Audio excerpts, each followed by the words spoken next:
What's up, everybody? Welcome to Podcast Now. I'm Alex, and in this video, I want to talk about Helldivers 2, give you guys some of my early impressions of playing this. I don't want to call it a review. I haven't sunk like too many hours in, and the game, I think, has a lot more to give than what it even does towards the beginning. So these are just, again, initial thoughts, and I got to be real, I really liked it. Now, I will throw out there, and I maybe should have done this first, thank you to PlayStation for providing me a code. Now, that doesn't change anything, and I do have one extremely major weakness with this game that we are absolutely going to get into, but overall, it is hard to say that I don't love it. I do. I really like this game. I kind of saw it coming a bit, and I think it didn't catch everybody off guard. I think it did catch a lot of us off guard with how well it's doing, right? The amount of players, because you look at the first one, and it's a great game. It's a great game. I just played it a few months back. Again, I played it when it first came out, and I actually forgot that I liked it. I liked this game a lot when it first released. I remembered playing it. I think I always got it confused for like Alienation for whatever reason of Housemarque. But when I replayed it back maybe like October, November, I was like, oh my dear God, this game is awesome. And it still had a pretty okay player base. But I would say very under the radar. The first game did not set anything on fire, right? No records, and it has still people playing it at least up until, a few weeks ago, but it wasn't even in that way, right? Lighting the world on fire or anything. This game, the one thing that is obviously, I think, impressed is how many people are playing it. And, you could say, well, Alex, what about the game itself? Well, I think it's because of the game itself, right? The simple change from top-down to third person. Now, I like top-down. I like top-down actually a lot. It's not maybe my favorite genre, but it's definitely a genre I appreciate, okay? I think this was a perfect change. And I think you could kind of see that leading up to release, where it's like, you know what? That alone may make all the differences in the world. There's some really cool mechanics about this game just in general, but I think the general gameplay loop is not too different from the original. The main change is putting the camera in a different perspective, so you are, and I would say this like factually, you feel like you're a bigger part of the battle. I feel like when you're, kind of hovering above, it's just a different kind of atmosphere. Obviously, visually, oh my dear God, right? It's massively improved, and I mean, if you showed somebody this and you said, hey, this is a Starship Troopers game, they'd say, oh yeah, I remember the movie. I mean, this looks just like it.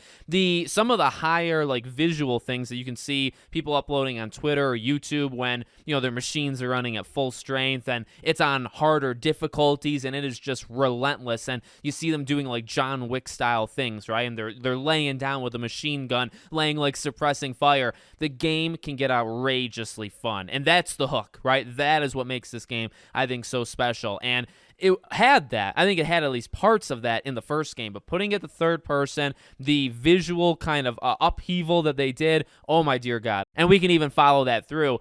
This game actually surprises me the more and more I play it with that atmosphere.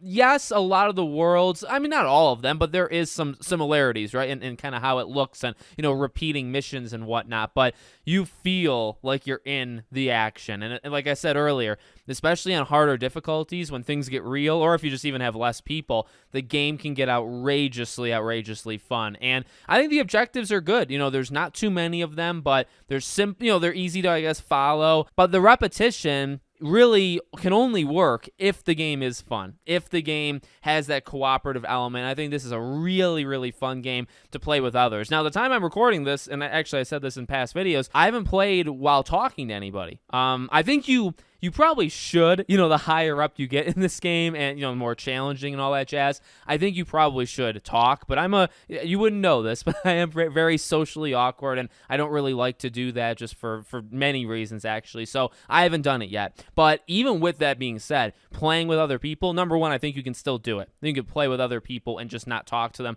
and it can still be fun, and it is. It's an absolute blast. Like I said, missions, enemies, terrain, and I guess that would contribute to the the visual style of it. It is also just a beautiful game. Like seeing some of like the airstrikes and the explosions and the ragdoll effects of the character. And I've actually seen more ragdoll effects than I've been able to pull off myself. I've seen them online, and it's like, oh my dear God. Like the game's just fun. The game is pure fun, okay? Now, what is the big weakness? Well, to be honest with you, I mean, you could take this in any way you want. there's only one weakness that I have found, so far, at least the main weakness, is the game doesn't work half the time. Like, it literally, and here's the thing, okay? Can you play this game by yourself? Yes, but it's really not designed for that. You be my guest, and you try the harder difficulties playing with one person. The game doesn't scale, right? Like, you can just go in, put it on hard, put it on medium. Literally just put it on medium.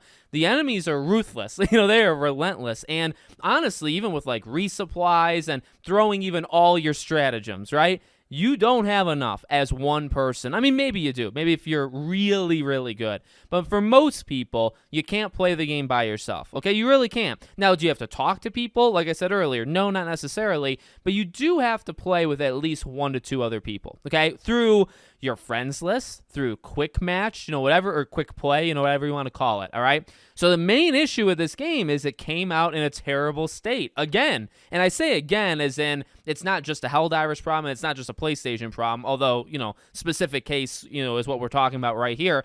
This was the issue that you might have been able to foresee. Now, it sounds like the game is like half broken because they just didn't expect this many people. They only really planned for probably like half the amount of people that bought it. It sold over 1 million copies. There were, I think, 350,000 plus players concurrently, playing at one time on PlayStation plus on Steam. Steam, you can see the numbers, right? 125, 140, 150. And, we've had even like the heads of the team say it's about even. So PlayStation also had about 150, 160. So the game pushed past 300,000. The game just couldn't handle it.